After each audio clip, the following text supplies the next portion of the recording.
You're telling me that Pokemon Winds and Waves not only was real, not only did we know pretty much everything that was going to be shown in that reveal trailer, you're telling me that we're not getting a mainline game this year? What's going on, everybody? My name is Nate, otherwise known as That Trainer Nate, and happy Pokemon Day, or I should say happy Pokemon Day yesterday. I'm recording this on Pokemon Day. I just don't have the time to kind of throw everything together for the video, so this is going to go up the day after everything was revealed. I'm going to have separate videos talking about some of my other most favorite parts of that Pokemon showcase, but I wanted to make a dedicated, huge, just hooray, hype extravaganza video for Pokemon Winds and Pokemon Waves. Pokemon Winds and Waves is finally revealed to be true, and Nintendo didn't change the name of the game, which is kind of crazy. But we got our first look at the game, and it really is a bare bones first look. Obviously, the biggest thing that jumps out at everybody and what has most people talking is the graphical difference between Scarlet and Violet and its reveal trailer and this game. Generation 10 has always been looked at as the next step for Pokemon. And I actually think that Scarlet and Violet did a great job in retexturing and kind of designing a lot of Pokemon to try to give them some more life. It didn't work out 100%, but the textures on the actual Pokemon themselves looked pretty good, and they just needed to be cleaned up a little bit, and that's what that looks like here. A lot of the environmental shots that we get in this game,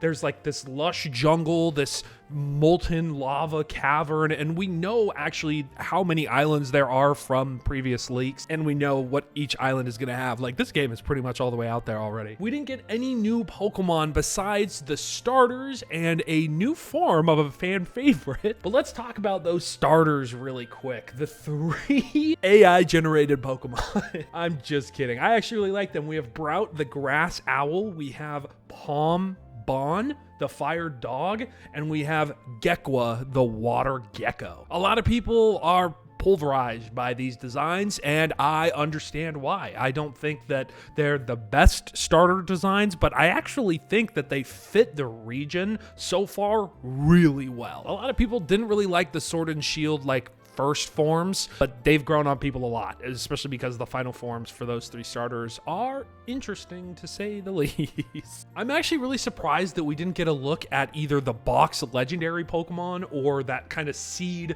Pokemon that's been in the rumor mill for a while, which is essentially like a legendary. But instead, the opening part of this trailer, and something I found really interesting and really funny, was how there was a scrapbook and they were flipping through all of the past generations, and at the end of the scrapbook, when they get to generation 10, there's a Pikachu, and he's just like cute, normal Pikachu stuff, but then the door knocks and whoever's the camera opens the door to 2 different Pikachus. Now, at first, I thought this was just a, oh, haha, funny look, Pikachu's dressed up thing, because I was at work and I didn't have time to watch the trailer live. But then I went on the Pokemon website, and these are just like full different forms of Pikachu. They might even just be convergent evolutions. These might not even be Pikachu forms. Basically, you'll have to wait a little bit longer to learn how Mr. Windy Chew and Miss Wavy Chew will be involved in the adventure. Honestly though, I would be really, really funny if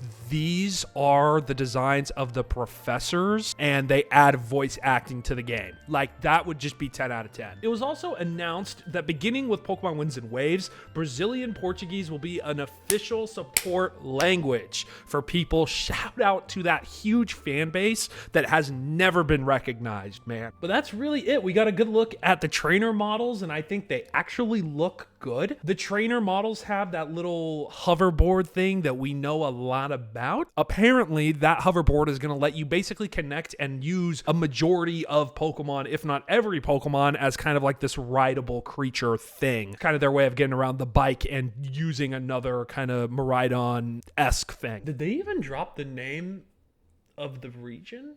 I don't even think...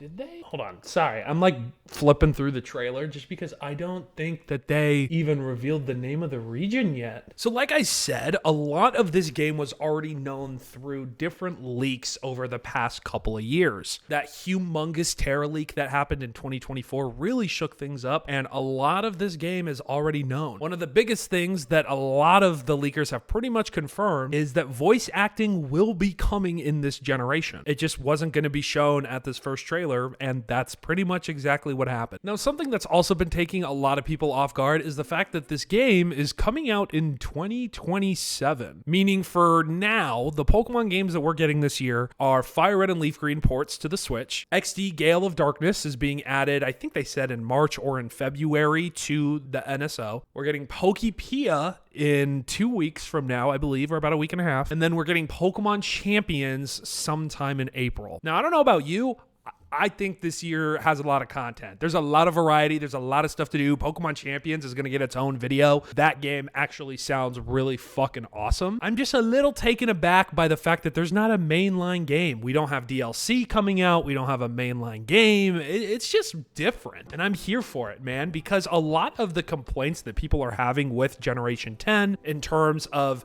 not the water in this trailer looked so damn good, but some of the ground textures could really get cleaned up, and it feels like they basically are just giving themselves another year to polish, which is really unheard of for Game Freak. So I don't know, man. I think they do really want this game to be successful, especially because Nintendo and Game Freak both know that the state they released Scarlet and Violet in was fucking abysmal, to the fact that they literally had to come out and apologize, which is not something they normally do. I, for one, can't wait to see some leaks and rumors and news that we get around this game over the next year or so. You know, I was really hoping that this was the news that was going to help me propel this channel forward, and now I got to be a lot more creative, and that's fine by me. I'm going to start playing Fire Red today again because it's been a long time, and I'm so freaking excited for that. Thank you guys so much for the support recently. It's been really cool to see this channel just kind of slowly grow. This is a passion project for me. So if you're also passionate about Pokemon, you're in the right place. Let me know your thoughts on the Gen 10 reveal, the starters, what you think the starters will turn into, who you're going to pick. Personally, I'm between Brout